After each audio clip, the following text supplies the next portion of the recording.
might be giants, standing on little dandy shoulders. You parked your pussy, proverbial pansy panty holders. You say a line on the album that I just have to touch on, you know, just on a personal level, man. You say we might be giants. And you know, it's put me in a position where I gotta ask. I mean, do you mess with They Might Be Giants, the band? Is that somebody you've dug into at all? Like, no, it was more just like a reference because that happened in my childhood. You know, Gotcha. I always liked the name of the band. That's my favorite band, dude. Like, they're so dope. Like, but they're like crazy, like nerd rock, crazy music. Like, they're just dope to me. That's my favorite band. So I just always thought it was a cool name. It just always struck me as a writer. It was always like, what a weird name. You know, like, hey, we might be giants. You know, I don't know. But they also, you know, they're a band that they have a song called They Might Be Giants, just like y'all have a song called Run the Jewels. Yeah, cool. Is it on the self-titled album?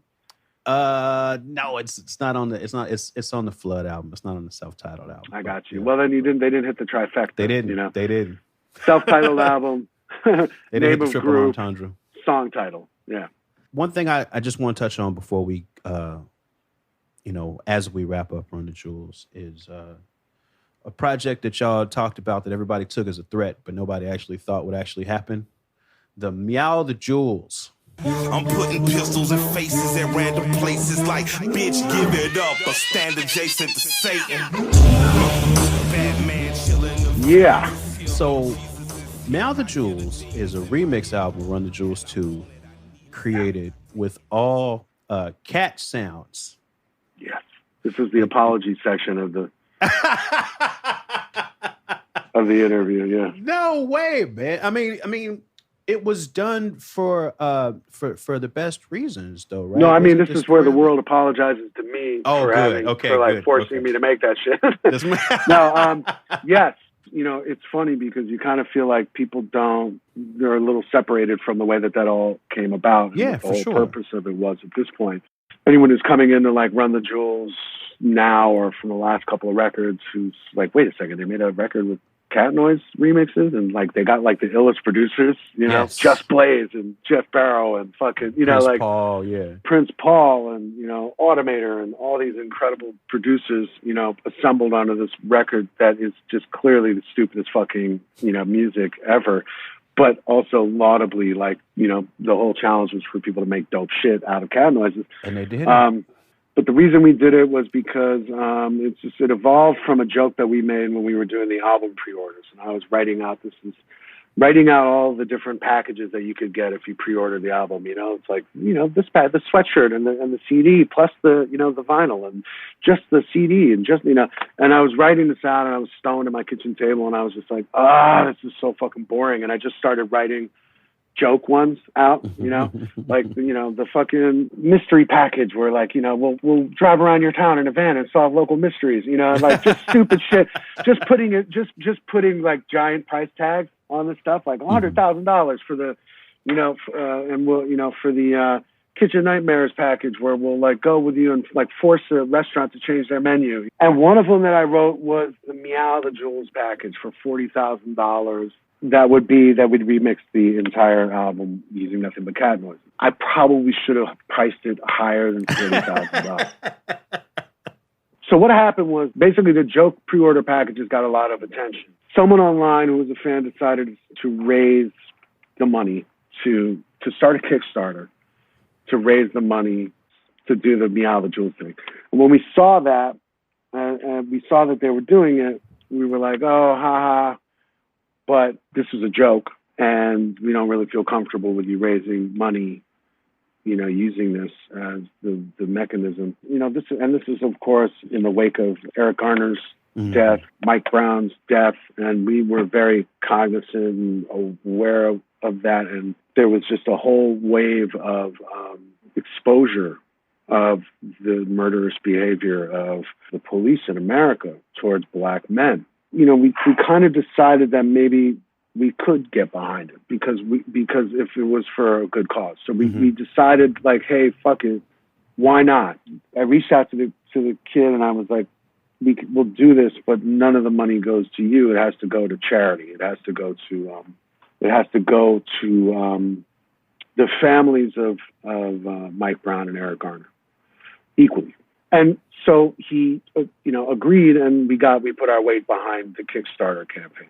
And lo and behold, everybody wanted a Cat album. Yeah, man. It was the first time that I think we had ever used this thing that we had to do something that we thought was the first time we had aligned it in a real way with our politics and what we wanted to do in the world, which is use what we had to help people in some way. And we had never really been in that position before. And so this was the first time that we saw an opportunity to raise some money for charity, straight up. And so I kind of used all of my friendships with all these different producers that I always wanted to work with and who were friends. And I was like, hey, I'm reaching out to work with you.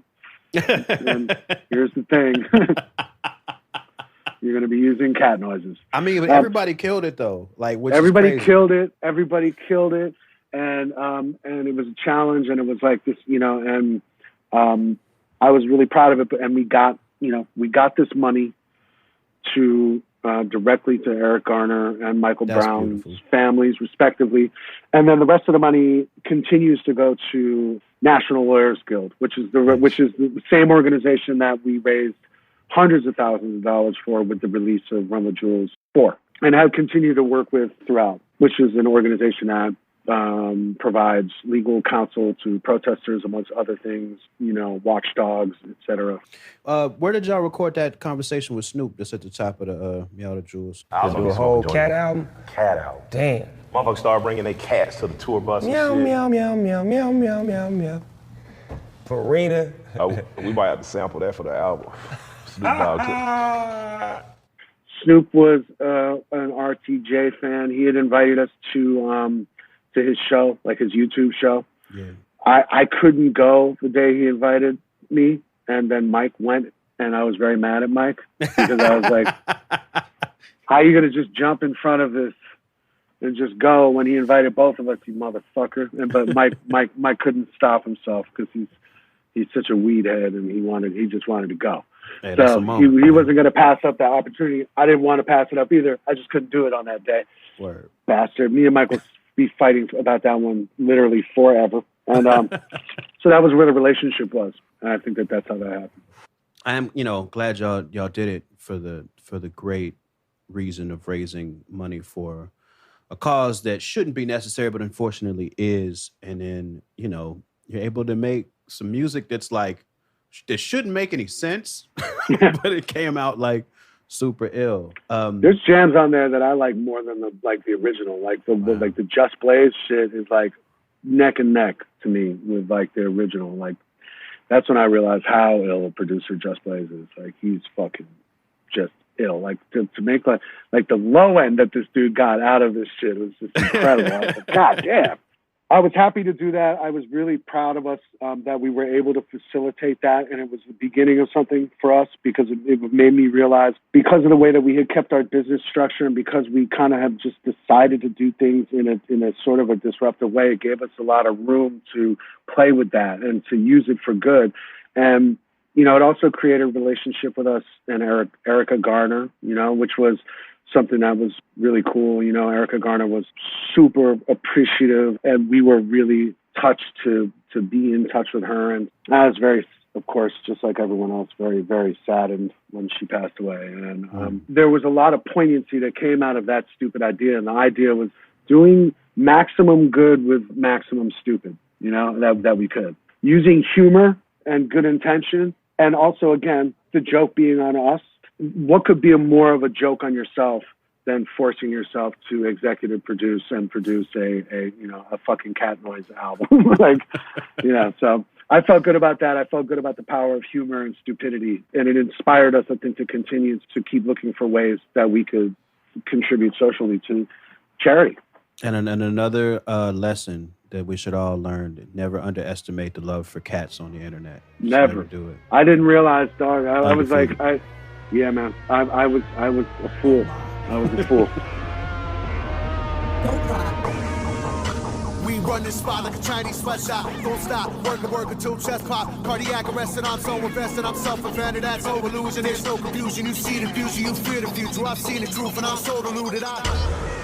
Been a better bad guy than I've been better than bad.